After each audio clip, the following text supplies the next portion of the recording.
Tititit poupoule, tititit poupoule, tititit poupoule, oui tititit poupouille, ouh poupouille, tititit poupouille, tititit poupouille, tititit poupouille.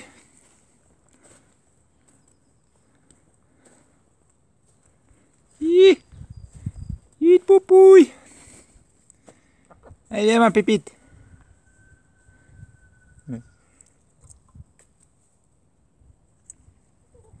Allez, viens. C'est pas passé. Bon, on va continuer. Poupouille.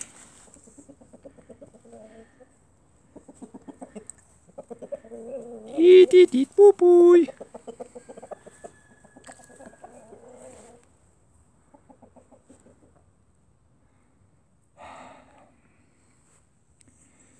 Bon, c'est pas tout ça, mais salut les petits loups. Aujourd'hui, je vais vous montrer un petit peu comme on a des belles journées depuis un moment déjà.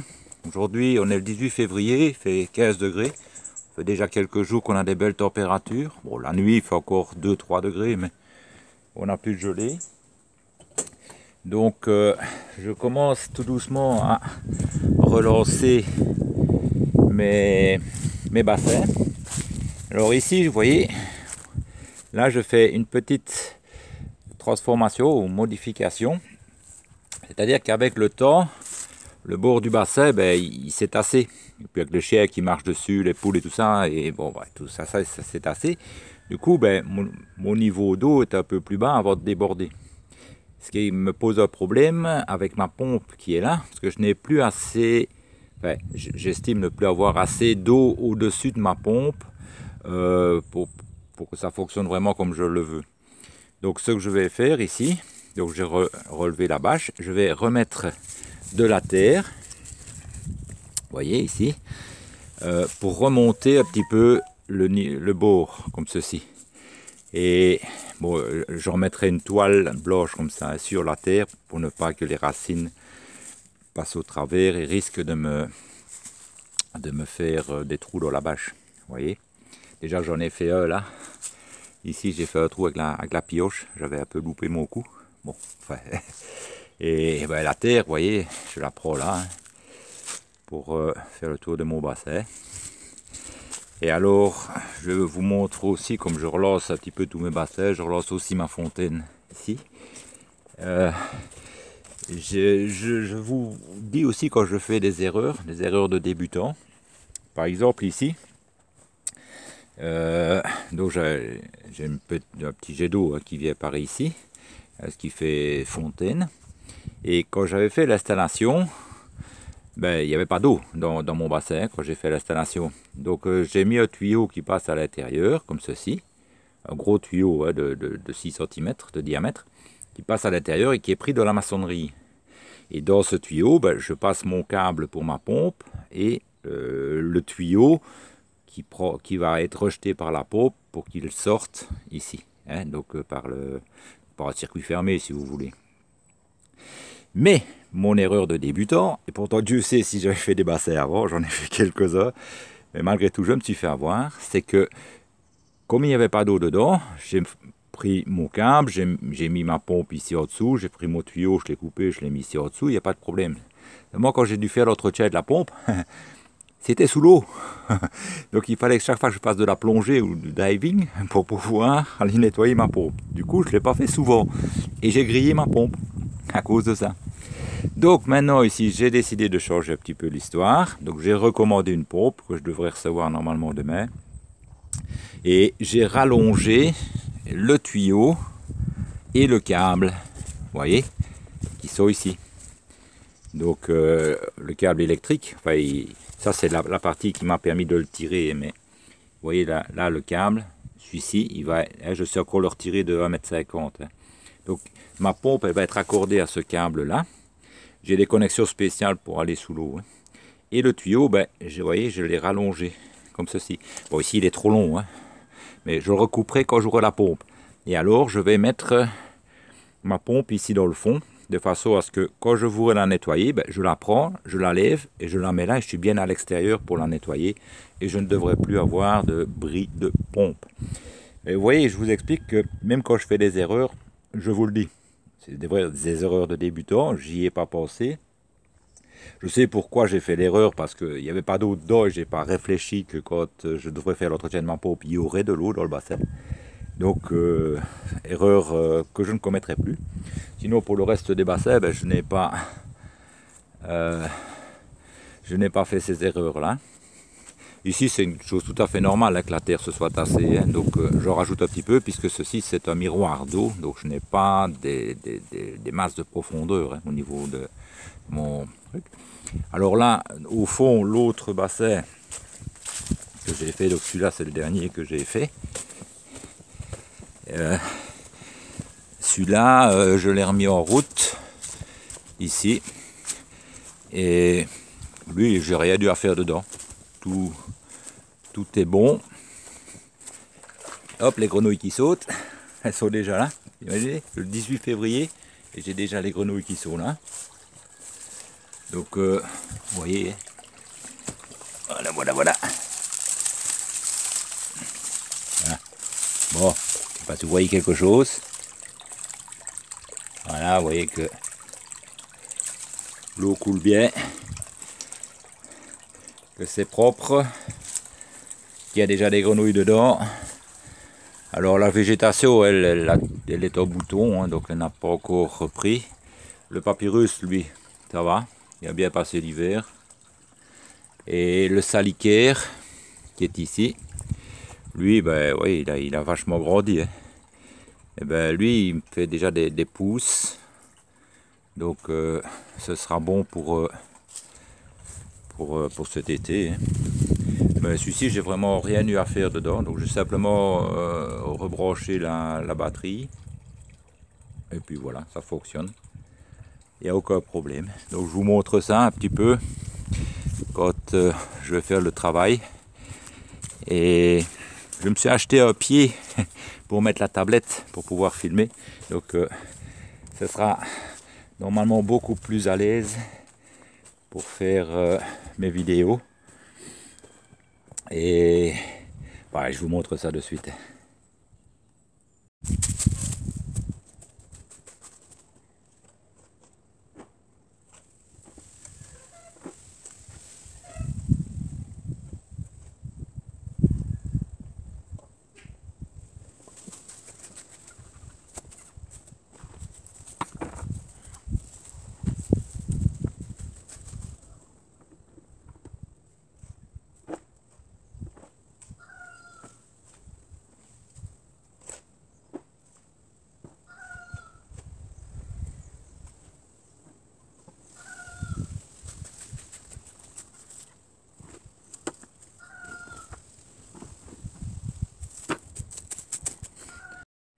Donc voici le trou que j'avais fait avec la pioche, voyez mon doigt.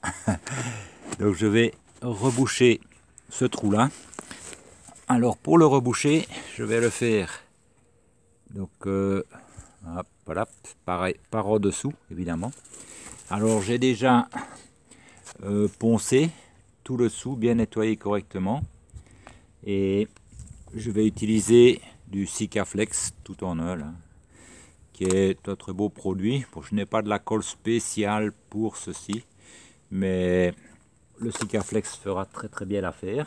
Je me suis coupé un petit morceau de bâche que j'ai poncé également, et je vais mettre par en dessous avec le Sikaflex pour coller, pour boucher le trou, et normalement ça devrait fonctionner. Allez, je vais poser ça là, comme ça. Je vais voir si on voit bien. On va essayer de le mettre droit. Voilà.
voilà, c'est fait. Comme ça, maintenant ce que je vais faire, je vais... Donc ici vous avez vu, donc j'ai mis de la terre tout autour. Et j'ai mis la toile donc qui empêche les racines de passer au travers. Et j'ai remis la bâche dessus. Et alors, vous pouvez voir, enfin ici c'est encore très difficile à dire, mais en fait j'ai remonté le bassin d'environ 6 cm, 5-6 cm, quelque chose comme ça. Parce que il faut pas que je monte trop haut. Parce que vous voyez, là j'ai, voilà ici, voilà, là j'ai ma cascade. Et elle, ma cascade, elle est à environ 15 cm. Donc ici, c'était l'ancien niveau fini. Donc en remontant mon niveau d'eau de 5-6 cm, j'ai encore 5-6 cm. Et voilà, nous voilà fait de journée. Et j'ai terminé. Bon, je vous ai pas montré les images de quand j'amène la terre et tout ça, et l'herbe et tout. Hein. Donc ça, donc vous pouvez voir ici, donc j'ai bien relevé tout le tour de l'étang. Du bassin et c'est terminé. Il n'y a plus qu'à attendre qu'il pleuve pour que tout se mette bien et que l'herbe reprenne. On espère que mes poules ne me détruisent pas tout. Donc voilà ici la partie de terre que j'ai prise. Voilà. Et bon ben j'attends demain pour recevoir ma pompe pour mon... je sais plus, je suis fatigué donc. Je sais plus. Pour ça, vous voyez, donc j'attends ma pompe pour ceci. Ma fontaine, voilà, je ne tombais plus sur le nom. La fatigue. Et alors, on va essayer de voir ça d'un peu plus haut. Je vais monter sur la maison de Hobbit. Comme ça, on le verra du dessus.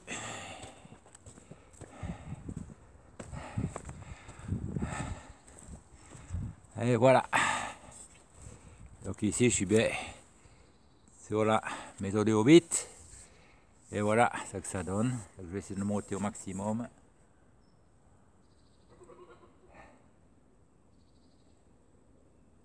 Et voilà. Comme ça.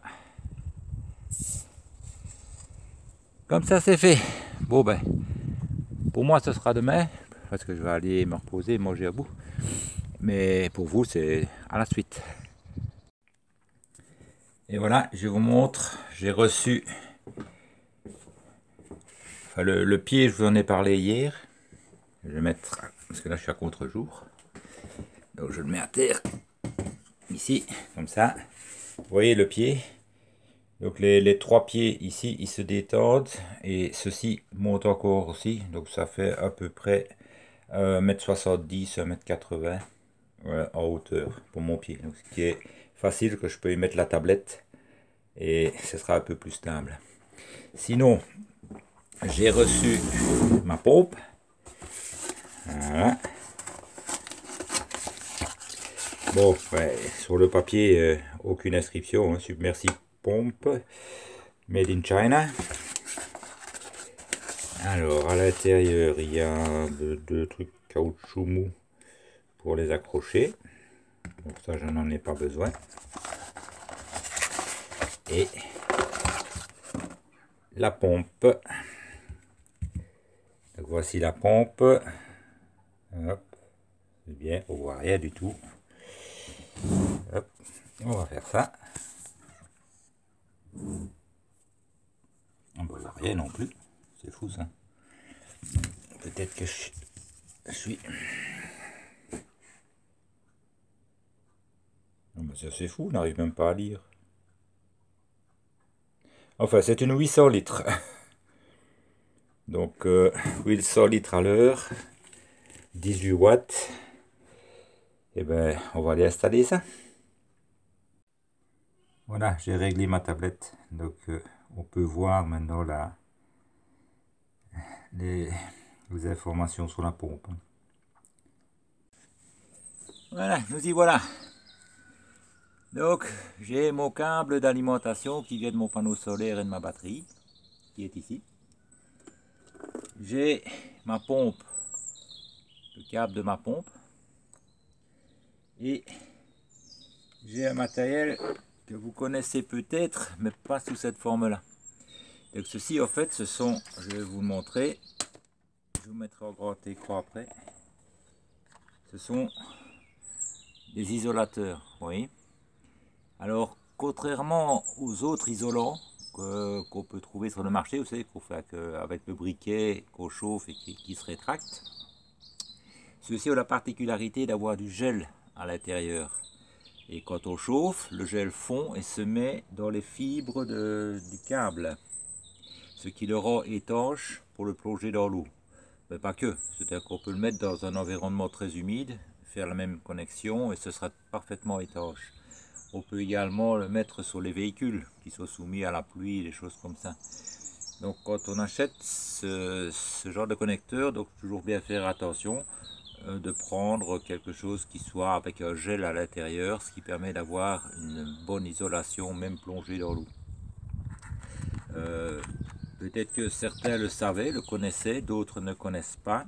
Donc c'est pour ça que... Je vais essayer de le refermer pour pas que ça frique. Et ça sorte. Donc voilà ce que c'est. Et ça coûte pas plus cher que les autres.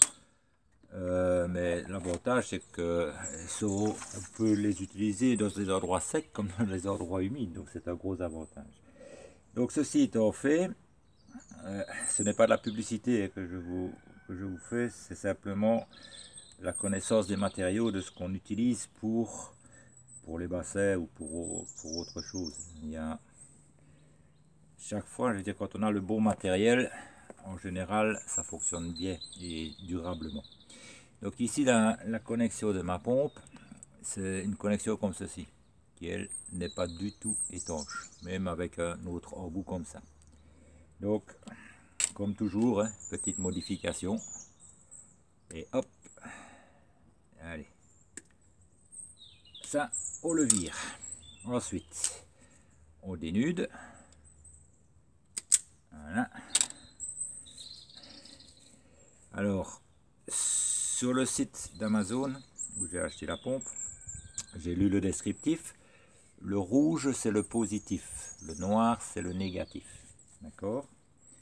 Moi, sur mon câble, ici, que j'ai, le bleu, c'est le positif. Et le brun, c'est le négatif. Donc, je dois connecter le rouge au bleu et le noir au brun. D'accord? Je vous montre comment je fais. Puisque je n'utilise pas des connecteurs. Hein. Regardez bien ma façon de procéder. On dénude, on dénude. Cette petite pince là, elle est vraiment géniale. Hein. Allez. Donc le bleu avec le rouge. Alors pour ce faire, donc toujours bien torsader les câbles.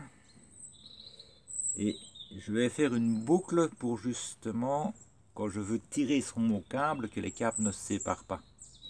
Donc je fais une boucle sur le rouge et une boucle comme ça sur le noir. Ok. Donc le rouge, je fais une boucle ainsi, et sur le bleu, une boucle inverse. Ok. Je les torsade bien, bien. Vous voyez, comme je suis idiot, je vais trop vite. D'abord mettre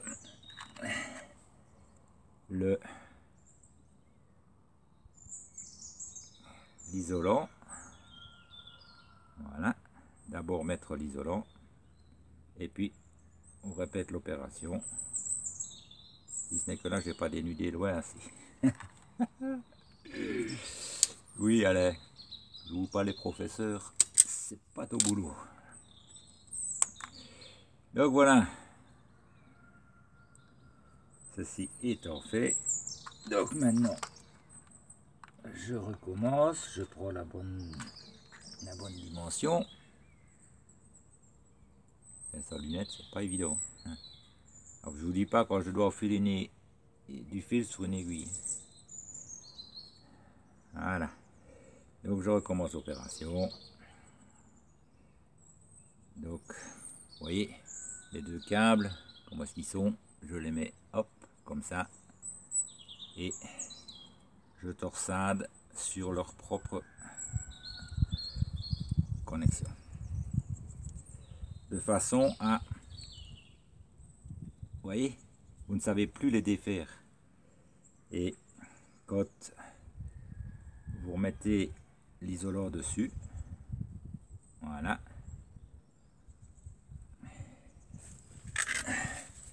vous chauffez, ça vous connaissez.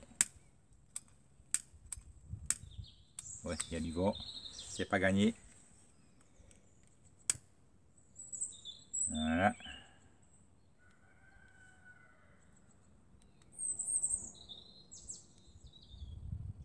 Comme ça, le gel fond vraiment bien sur les câbles.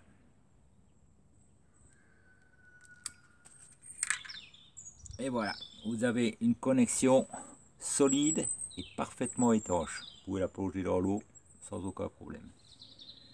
Bon, on fait pareil sur l'autre, hein, sur le négatif. Parce que aussi, je n'oublie pas mon ma petite isolation. Oh là là. C'est vraiment dur, dur, dur sans lunettes. Bon, on y arrive quand même, hein, un peu de patience. Voilà. Même opération, hein, sur ce côté-ci. Hop, hop. On serre.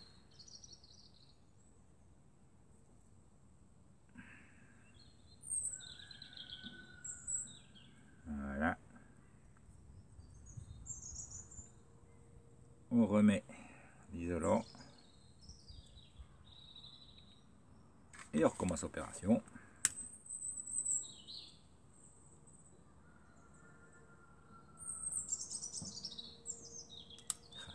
Avec le vent, c'est pas évident.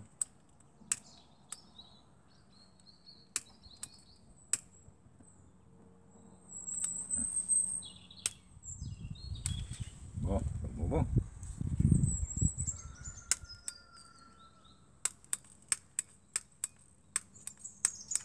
Allez donc.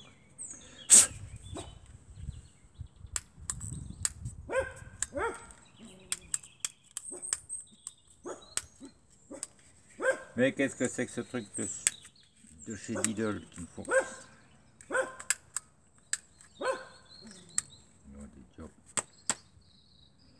Bon, quand on a du beau matériel, ça fonctionne, mais...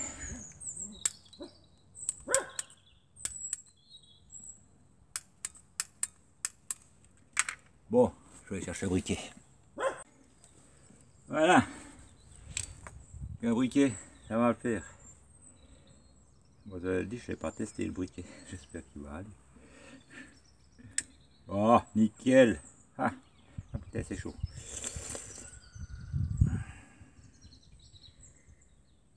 Ah ouais, ça va, bah lui, il va. Bon, pas aller trop fort. Allez, tout, il y a du vent.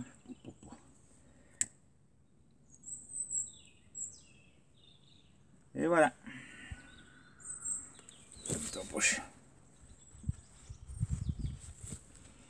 Là, la connexion est faite. Donc maintenant, bah, il ne reste plus qu'à tester la pompe. Donc je vais la mettre dans l'eau parce que c'est important que ça fonctionne dans l'eau. Et j'allume l'interrupteur.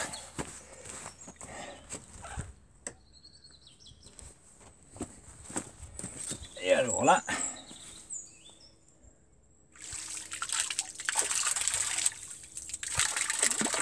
ça fonctionne. Oui, 800 litres.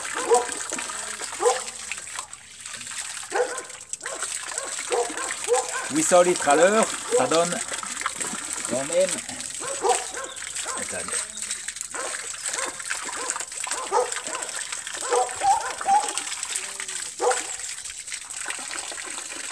voyez, mon bassin, il fait 3,50 m.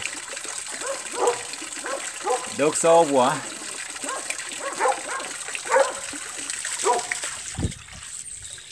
Bon. Alors, je vais me faire doucher. On va le raccorder sur le tuyau.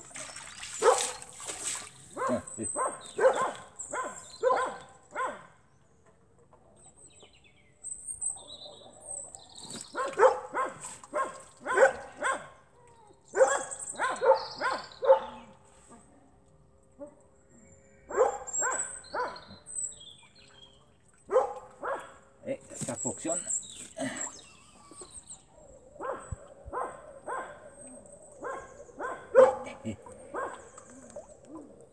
Le problème c'est que le tuyau est un peu trop grand, donc ça sort pas vraiment. Je règle ça et je vous reprends. Voilà, c'était ça qui me manquait. J'ai dû chercher un petit peu pour pouvoir vraiment bien le fermer, parce que le tuyau est un tout petit peu plus grand que la sortie de la pompe. Donc maintenant, on va essayer. Hop dans l'eau. Alors, je vous mets par là, en espérant qu'on verra quelque chose. Voilà. Et j'allume. Et voilà. Le problème, il est réglé. La fontaine fonctionne. Maintenant, je vais aménager ça pour qu'on ne le voit pas dans le fond de l'étang. Et bon, j'espère vous avoir appris un petit quelque chose au niveau des connexions. Et je continue. Et voilà. Les bassins refonctionnent. Prêt pour l'été.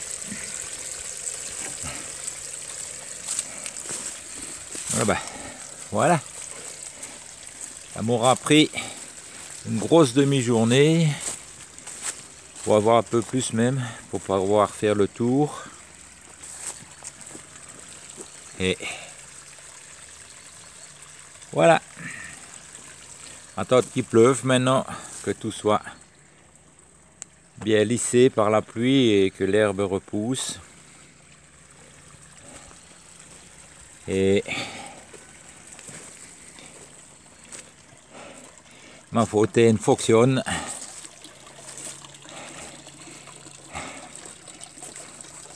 Comme ça, tout est prêt.